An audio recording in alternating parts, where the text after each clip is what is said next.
আজকে full on ঠকে গেলাম বাজারে গিয়ে। ৬০০ টাকার বাটা মাছ হাতে ধরিয়ে দিল।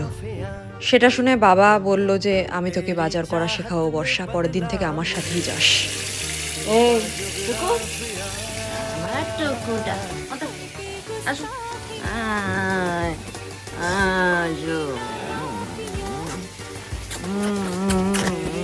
হেটার্স উইল সে কি তোপসে তো তোমাকে বহুবার কামড়েছে, তাও এত আদর কিসের?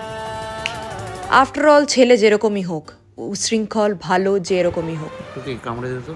মেনে তো নিতেই হবে। বিকালবেলা চলে গেলাম গিটার ক্লাস করতে, বহুদিন বাদে, আই নো, বাট এবার শেষ দেখেই ছাড়বো। প্লাস বুবান আমাকে এখন ম্যানেজমেন্টের কাজও দিয়ে দিয়েছে, সে কারণে নিচে যেতেই হয়। এদিকে পর্ষিয়া করে দিচ্ছিল মাংস ভাজা, উইচ টেস্টেড হেভেনলি, আর তোপসে লোভ দিচ্ছিল। সেগুলো খেয়ে ডিনার করে রাত্রিবেলা একটু স্কিন কেয়ার করে শুয়ে পড়লাম।